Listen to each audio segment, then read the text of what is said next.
እኔ ዛሬ ያበሻ መድኃኒት ተጠቀሙ ስላችሁ በኩራት ነው ተጠቀሙ ምላችሁ፣ በኮንፊደንስ ነው ተጠቀሙ ምላችሁ።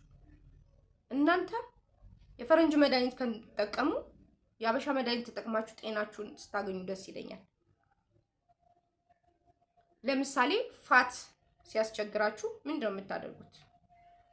ፋት ያስቸግረናል። ብዙ ሰዎች ፋት ችግር አለብን አይደል? ምንድነው የምንጠጣው? በኩራት ነው። ያበሻ መድኃኒት መጠኑ ብቻ ነው የሚያስቸግራችሁ። መጠኑን ስለማታውቁ ጉበት ይነካል፣ ኩላሊት ፌል ያደርጋል፣ ጨጓራ ይነካል፣ በሽተኛ ያደርጋል። መጠኑን ስለማታውቁት ነው እንጂ ለዚያም ቅጠላ ቅጠሉን ያልኩት። ይሄን እኔ የምነግራችሁ ራሳችሁ በእጃችሁ ቤታችሁ ውስጥ የምትሰሩት መድኃኒት ምንም አይነት ሳይድ ኢፌክት የለውም። ከብዙ ነገር ከስኳር፣ ከግፊት፣ ከኮሌስትሮል፣ ከተለያዩ በሽታ ሲስተሞች ይጠብቃቸዋል ማለት ነው። አብሽ ምስ ታረጉና አብሽ በቀዩ እጥብ አድርጋችሁ አብሽ ታሰጣላችሁ፣ ታደርቃላችሁ። በቀዩ አብሽ ታምሳላችሁ። ጥቁር አዝሙድ ልቅም ታረጉና አፈሩን አውጥታችሁ ጥቁር አዝሙድ ታምሳላችሁ። አብሹንና ጥቁር አዝሙዱን አብራችሁ ቤታችሁ ታስቀምጣላችሁ። ዱቄቱ ፓውደሩ ይቀመጣል። ከዛ የፈላ ውሃ ታፈሉና ሻይ ምናምን ልትጠጡ ስትሉ በተለይ ህመም ብዙ ጊዜ የውስጥ ህመም የሚያጠቃችሁ ሰዎች በብርጭቆ ታደርጉና አይፈላም። ፓውደሩ ይሄ የወቀጣችሁት አይፈላም። ውሃው ነው የሚፈላው። ልክ ሻይ ቲም እንደምንጠቀመው እንደዚህ እየነከርን ሻይ እንጠቀማለን አይደለም? እንደሱ በማንኪያ አንድ ማንኪያ በትንሽ በስኳር ማንኪያ እላዩ ላይ ጭምር ማድረግ ነው እንጂ አትጠቀሙትም። ስኳር አይጨመርም። ከዛሱ ጠዋት አንድ፣ ምሳ ስትበሉ አንድ፣ ማታ አንድ ብትጠቀሙ ፋት ያለባችሁ ሰዎች ፋታችሁ ይስተካከላል። ስብ ያለባችሁ ብዙ ጊዜ ሆዳችሁ የአንጀታችሁ ተጓቱ ስብ ሰውነታችሁ በጣም ተለጥጦ የሚያስቸግራችሁ ሰዎች ስብ ያስተካክላል። በዛ ላይ ደግሞ ብዙ ግፊት፣ ስኳር ምናምን ያለባችሁ ሰዎች በደንብ አድርጎ ያስተካክላል። እሱን ነገር እንደውም በብዙ መድኃኒት ሰርቼላችኋለሁ። እሱን እንደሱ አስተካክሉ በቀላሉ ማለት ነው።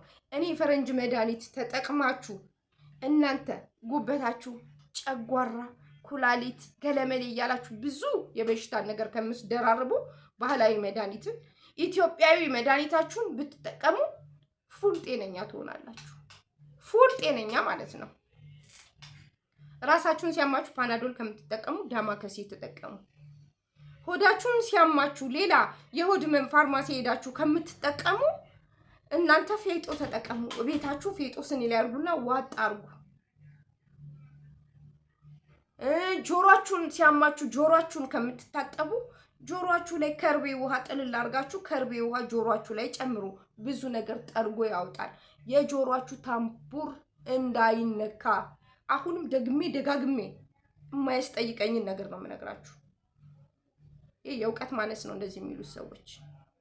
ጆሮ ተጎርጉሮ አይወጣም። አሁንም እስቲ ዳቢሎሶች የራሳቸውን ጆሮ አስጎርጉረው ያስወጡ። የጆሮ ታምቡር፣ የጆሮ ክዳን፣ አይናችሁ ክዳን ይነሳል ማለት ነው። ይሄ የወረደ አስተሳሰባቸው እነሱ የሚያስጠይቃቸውን ነገር አያውቁምና የማያስጠይቅ ነገር ያስጠይቃል ይላሉ።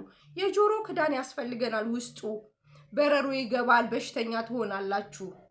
እስቲ ጆሮ የታጠቡትን ሰዎች ለምን ካጠገባችሁ አትጠይቁም? ስለዚህ የዳቢሎስን መንፈስ አትስሙ።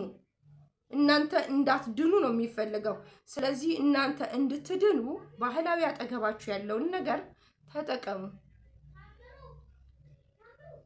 አለርጂ ስትታመሙ አፍቶም ትገዙና የአለርጂ እከክ መታጠቢያ አለ። ሰውነታችሁን የአለርጂ አፍቶም ብዙ የተለያየ መድኃኒት የምትወስዱ ሰዎች አላችሁ። ያልሆነ ምግብ ስትበሉ የምትወስዱ ሰዎች አላችሁ። እሱ ከብዙ ነገር ያድናችኋል። ሀፍቶም ተጠቀሙና ገላችሁን በሀፍቶም ታጠቡ። አለርጂ ብዙ ጊዜ የሚያጠቃችሁ ሰዎች እዚህ ያበሻ መድኃኒት እንዳትጠቀሙ ቶታሊ፣ ግድ ካልሆነ በስተቀር ቶታል። እግዚአብሔር ይርዳችሁ፣ መድኃኒዓለም ይርዳችሁ። በደንብ ነው የሚምራችሁ። እችን ግን አብሿንና ጥቁር አዝሙዷን ከተጠቀማችኋት ግን